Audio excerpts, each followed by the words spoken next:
I'm Chief Cheryl Victorian. This is Waco PD on the beat. Whether it's crime or just getting to know the Waco Police Department, we're here to talk about things that matter most to you. Well, hello, Waco, and welcome to Waco PD on the beat. I'm Sierra Shipley, the Public Information Officer. And I'm Officer A.J. Smith, the Crime Stoppers Coordinator from McLennan County. Yeah, and we are here to talk about our Victim Services volunteers. We've got Melissa Sparks here, and she's the Victim Services Volunteer Coordinator. Say that a million times fast. It was a lot of words right there. You and Isabel both have very difficult titles. Yes, is that why you work both in the together? Victim Services Unit. Okay. Yeah, we had Isabel on earlier. She talked about the crime victims compensation. We did talk about how we did talk about how important those volunteers are, which is they are very important. Which is what you cover and what you do in that unit. But first, before we get into that, talk about why you wanted to work in victim services and with the police department. Well, like everyone else, go to college, you have to do an internship. So internship come around, Melissa, which is now my supervisor, come in, started talking about victim services, and it was very interesting. So I was like, okay, well, I'm gonna go this route. So I do the volunteer, go through the Victim Services Volunteer Academy, start going out on calls, and I'm like, okay, I don't want to say I enjoy this because that's really a bad way to say that, and what I mean by enjoy that, I'm able to get out and help victims. A lot of those victims don't really know that these resources that we give them are available to help them. So it was very rewarding for me to be able to do that for somebody. So 3 years go by, and then a position come open, and I applied for it, and I've been here ever since. So this coming December, I have been on with the city for Victim Services Unit for 8 years. So I've done this for a total of 11. That's awesome. It's a lot of people can't say, I don't want to say I enjoy coming to work, but I do enjoy coming to work. Even after 11 years doing this, I'm still ready to come to work. I can't say I do the same thing every day. It might be the same call, but it's always something different. Yeah, And I'm always learning something new. Mm-hmm. And I think, like you say, when you say you enjoy coming to work, and you said this, but I think it's good to explain it, is that we don't enjoy knowing that there's victims out there experiencing these horrible crimes, but we do feel comforted in ourselves to know that we are there to help them get back on their feet. So I think that's the enjoyment. And that is the enjoyment that of you say. And so talk about the volunteers then. And the Victim Services Unit is really only consisted of you and then it's myself and then Isabel, which you said that y'all have talked to, and Melissa. So there's only 3 staff that work during the day. We cover calls, and of course, you have Melissa. I'm just going to throw her name out there, Melissa Becetta, which is the manager of Victim Services, and of course me. I do go by Sparky, so a lot of the people out there know me as Sparky. I'm the volunteer coordinator, and Miss Isabel King, she takes care of the crime victims compensation. But we all go out, we all do the same thing. We rotate shifts, we rotate call every week. So we're all able to go out and assist the victims and help the community in that same way, which we work during the day. So that's where our wonderful volunteers come in, and they cover, because we are a 24-hour unit. And so we're always available whenever the officers or detectives or whoever needs us, we're always available. So the volunteers will cover, our shifts are from 6 in the morning to 6 in the evening, and then the volunteers will come on and cover from 6 in the evening to 6 in the morning. That's Monday through Friday. And then we have our weekend shifts that are split up into 7 different shifts. And you guys don't just cover Waco, you cover a huge area. We actually cover the whole McLennan County area. We get called out for all the other agencies. The Sheriff's Department, all the little agencies, Woodway, Belmead, Lacey, Lakeview, Hewitt. So anybody in the McLennan County area, we do cover the McLennan County area. Yeah, and that's incredible. It's just volunteers. And then just the 3 volunteers. Of you. How many volunteers do you have? Right now we have 14. Okay. Amazing. We have an amazing group of volunteers. I could not ask to work with a better bunch of people. and we do have, which I know you're going to ask me this question, but we do have, I'm plugging it in there, an academy coming up in February. Yeah, February. That's right. Okay. So you said we have 14 volunteers. How Yes. many can we have in total? How many would we like? We really don't try to cap it at a certain cap, but we're probably going to try to shoot for 2025, and that's just so everybody has there's enough space on the schedule, because we do work off of a schedule to where we don't have a whole bunch of fighting over shifts and who can cover, which is not a bad problem to have, but it kind of can cause a little chaos because some people can't get on, and that's what they join the Victim Services Volunteer Program to do, is to be able to get out in the community to help the victims. And when you can't do that, it's a little disappointing. So we're probably going to go with like 20-25 people. Very good. I mean, for the whole county, that seems like a good number, right? Yeah, I was thinking that seemed really low, but I mean, if your people love helping, we've had up to about 40 to 45 people on our roster, and it's tough to get everybody out there. And that's interesting to hear, because I mean, that's good that we have such dedicated volunteers. Yes. I think that's the number one thing that especially this unit has to look for is that dedication. Crime Stoppers is an organization which bridges the gap between law enforcement and the community, so together we can solve crimes in our neighborhoods. Crime Stoppers encourages the community to assist in the fight against crime by overcoming the two key elements which inhibit community involvement: fear and apathy. Crime Stoppers allow citizens to anonymously submit tips. Tips can get you up to a $2,000 reward if it leads to an arrest or solves a crime. Tips can be submitted by calling 254-753-HELP, which is 4357, visiting wacocrimestoppers.org, or downloading the P3 app. Remember, tip submission is always anonymous and can lead to a reward of up to $2,000. And so explain a little bit about what the volunteer will do on their shift. So depending on what kind of calls, we do a variety of calls. There's not just one certain kind of call that we do. We do go out on homicides. We do assaults, sexual assaults. We even do transports. We can take temporary custody of children for CPS, sit with them. That's one of the good perks. We get to spoil the babies and play with the children. So really how it works is I give a schedule to dispatch, and I keep up with that schedule weekly, daily.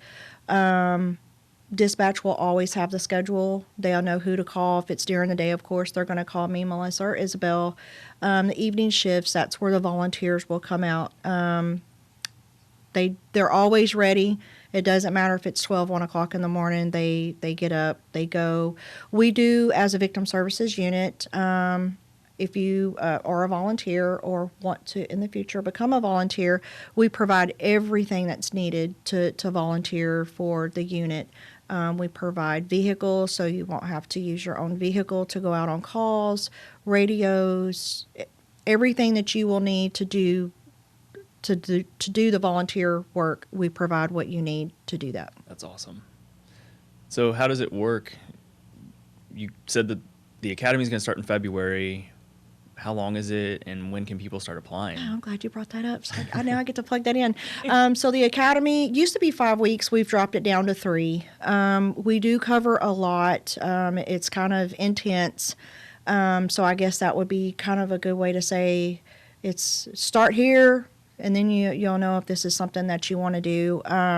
But we have detectives from all the units that we work with to come in and talk to the volunteers, to let them know, kind of let them see their perspective of what they expect from us, how we work with them, why they call us out, kind of give them an idea of what they're going to be doing on a call.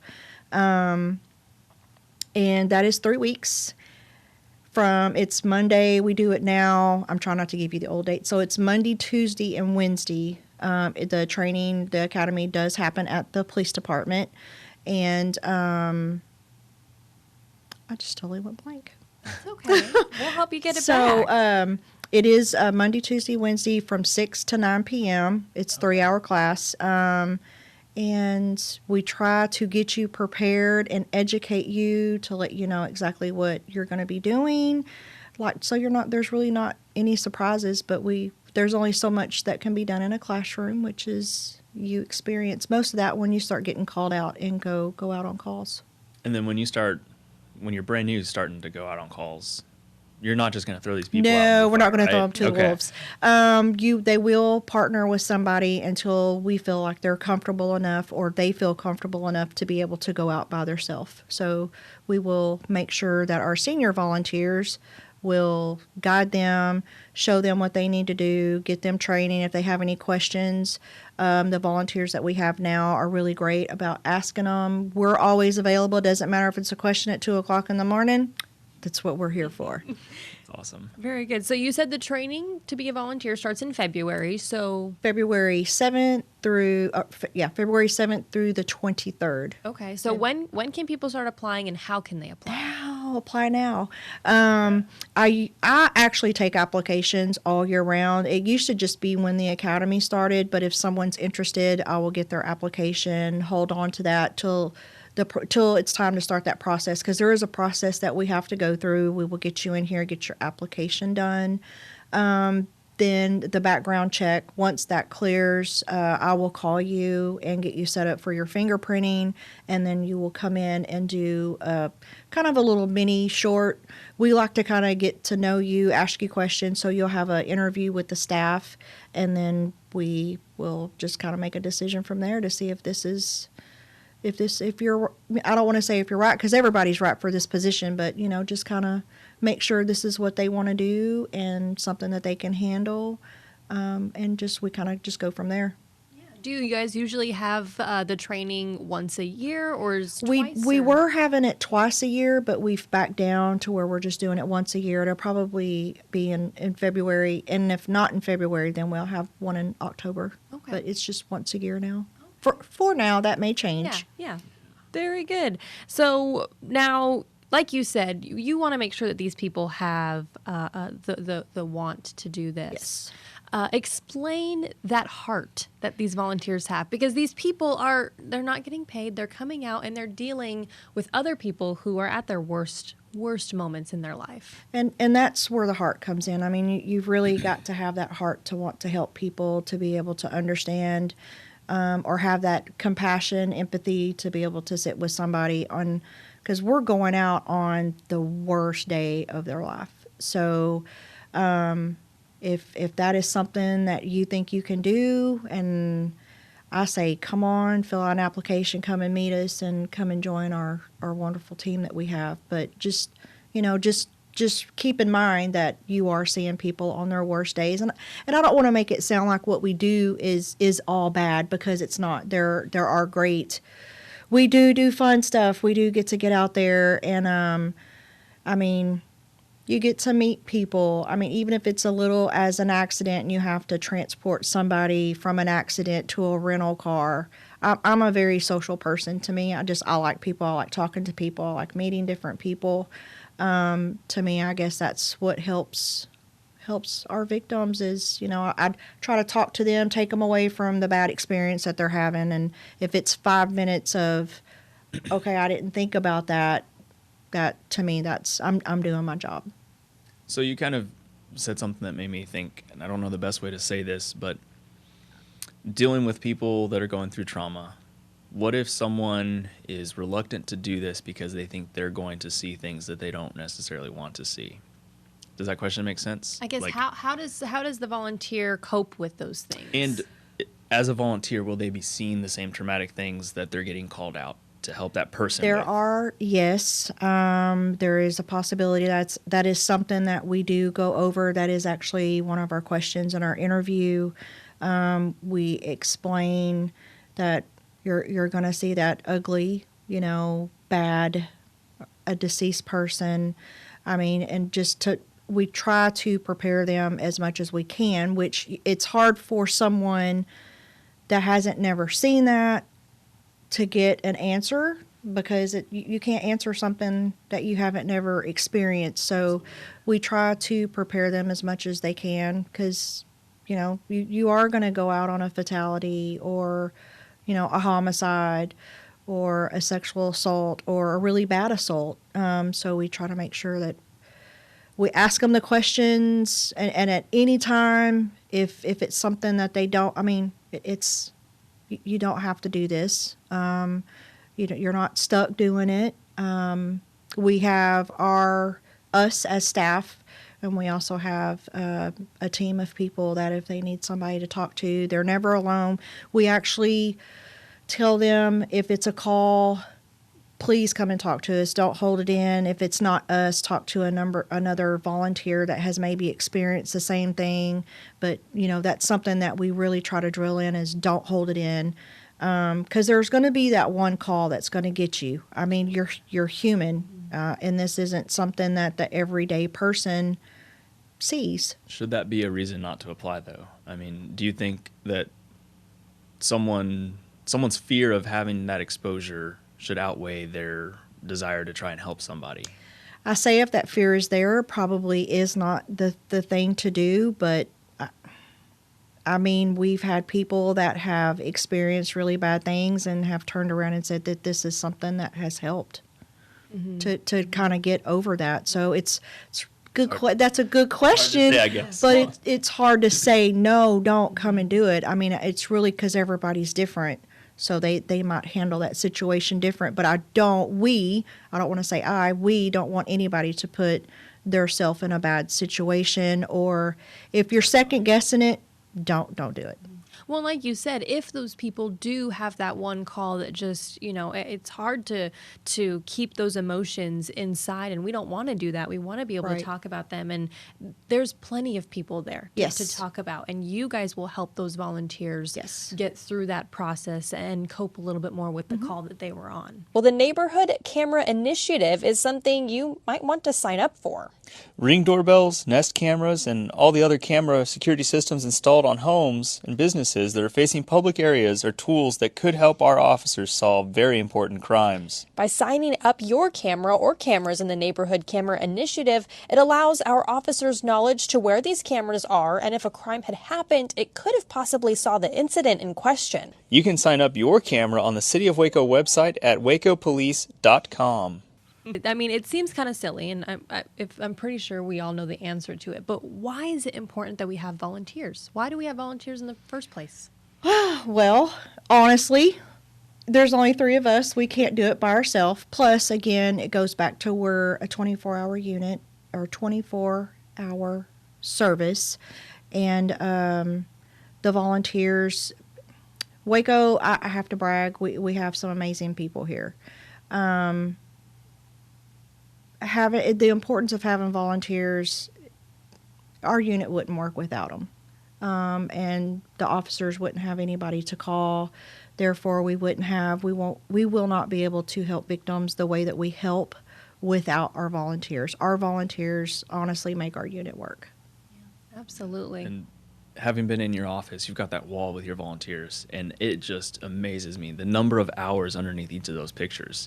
So your volunteers stay very busy. We have some amazing volunteers. We have one, she's a mother of 5. She has a full-time job, and she puts in just monthly anywhere from 300 to 350 hours just a month. And then, I mean, all of them are like that. We have we have mothers, we have retirees, we have students that go to school, of course. Some do it for their internship, some just because they're going into the criminal justice field, and some do this as a platform to see. Some may be going for forensics, some may be going to, in the future, become a police officer. To me, this is a great stepping stone. I wanted to do forensics. But my passion is here, what I do now. But it was a stepping stone for me, just for my experience. If I can't handle this, will I be able to handle my job? Because, we go out on the same calls that officers do, our officers.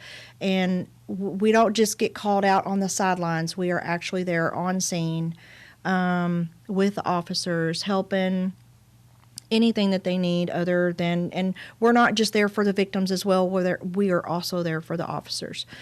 Can't forget about them. They're important. They are a too. Very important part, just like everybody else. But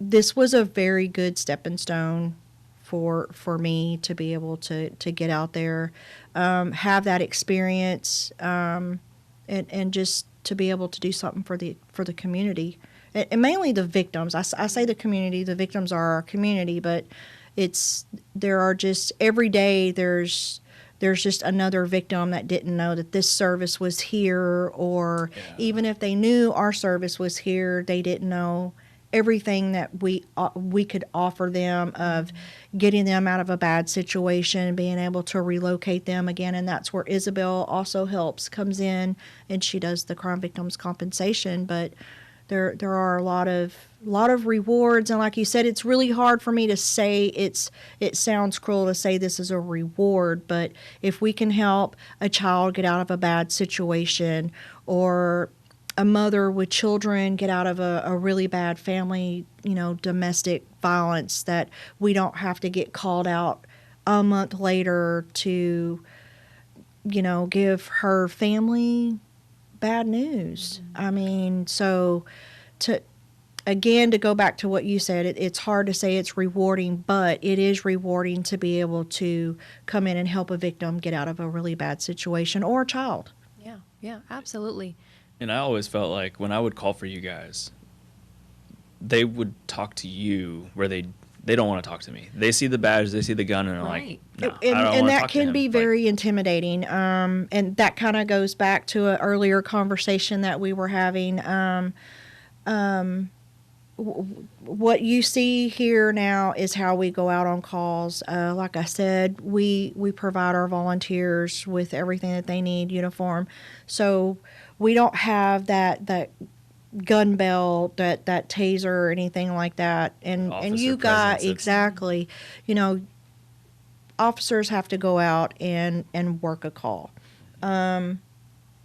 Victims don't, sometimes, other than what you see on TV, you really don't, they don't know what you guys have to do.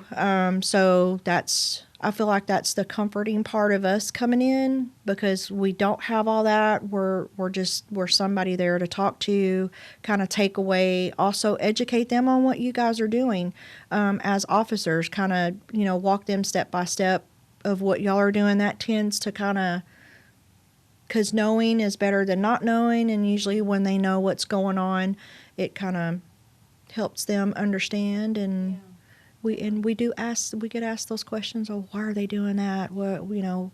What's going on over here? And then that allows y'all also, that gives, when we come out, that gives y'all time to really focus and concentrate on y'all's job. I think that's a good thing to touch on, AJ, is like you said, people are intimidated. They're nervous. They see this person in a uniform, and they're not really sure, like, I know they're there to help me, but it's still a scary situation. And so to see someone just walk up in some jeans and a polo maybe is just a little bit more comforting. It's easier to talk to. Would you rather cuddle with a robot or a teddy bear? I mean, we got all this hard, solid stuff on our belt, and we're not very approachable sometimes, especially when we're in that robot cop mode. People don't realize that. And you guys are approachable and very nice. And if someone did approach you, you guys obviously are going to attend to that person and their needs. But when we're in that robot cop mode, because if it's something you guys are getting called out for, like, we're trying to do a very serious investigation. Exactly. And it's game time. Like, we're focused, we're in the zone. Yeah, the victim's there, and I've talked to the victim, but it's very methodical. Like, what happened? What's your name? What did you see? And then that's where you guys call us in, and we kind of take over. Yeah, we do take over. Yeah, we like taking over. Yeah. I love it though, because like I've seen you guys pray with victims if that's what they want. I've seen you cry with people, hug people, like show compassion in a way that we can't in that moment. But when we leave this call, sometimes I'll kick myself because I'm like, I could have done that. I could have prayed with that person too. But y'all don't, y'all, like I said, y'all have a job to do, and we're grateful when you call us out, because like I said, that's what we're here for. Yeah, absolutely. Right. The Waco Police Department is currently looking for those to join our dispatch team as 911 call takers. Being a dispatch operator means being the first to answer the call for help. As a dispatcher, your job is to answer emergency and non-emergency calls for police, fire, and emergency medical assistance. When you work as a dispatcher for Waco PD, you're helping not only your Waco community, but the entire county. To apply, you can visit the City of Waco website. We can't wait for you to be a part of the Waco PD team. Now, I do have a question, is when you talk with the victim that day and then the call's over and done with, is that it? Nope. We actually, we make sure that we follow up with them. It's not like, hi, nice to meet you. Okay, glad we could help you. See you later. That's not the case at all. The staff, that's usually what we do. Me, Melissa, and Isabel, we will get the calls, read everything, and then follow with that. We try to follow up with the victim within like the next day or within a couple days. But we do follow up with them. There are sometimes they forgot to bring something up, and that's one of the main reasons why we do follow up, because sometimes that next day or the day after we find out that, okay, well, they need help with this, or so it's always a good thing. I mean, sometimes it's just a thank you for being there for us. And then sometimes it's, okay, we need to take this route. So we do follow up. We don't just see them that night or that morning and make them feel like they have been forgotten, right. Because connecting they're not. them to the services that they need Yes. to move forward. Well, Sparky, thank you so much. Before we end the episode, let's do some bullet points again. Remind people when they can apply, where they can apply, and when the next See me smile, because Academy this is, I get classes. so excited. Yes. So if you're interested in being a volunteer, which I hope you are, we have our academy coming up February the 7th through the 23rd. You can go to the city website, go to police, go to the bottom on the left-hand side where it says victim services. That link will have the application will be there at the bottom. And it will also kind of explain a little bit of what we do, what we just went over. And please, if you have any questions, just give me a call. I'll be more than happy to answer whatever needs to be answered. If you need help with the application, or if you just want to come up and see me and I can give you one, you can come to the police department and we can get you taken care of that way. Yeah, and if they need to call with questions, is that just the 7500 number? No. If you go to the website, or you can call me at 254-750-7527. Got to remember that extension. Well, it's always hard. Gave me my cell phone number. Did you really? Oh, No. It's Oh, you my almost office did. now. I was gonna Almost say. did. That's why I had to stop for a second. But I know. I threw that out there on the spot. Sorry, I caught you off No. guard. You're good. Well, Sparky, thank you so much for joining us. We appreciate Thank you for it. having me. And Definitely. we hope that, maybe inspired a few people to volunteer for victim services. Well, thank you so much, Waco, for joining us on Waco PD on the Beat. I'm Sierra Shipley, the Public Information Officer. And I'm Officer AJ Smith, the Crime Stoppers Coordinator for McLennan County. Have a good one, Waco. Until next time. Waco PD on the Beat. The heartbeat serving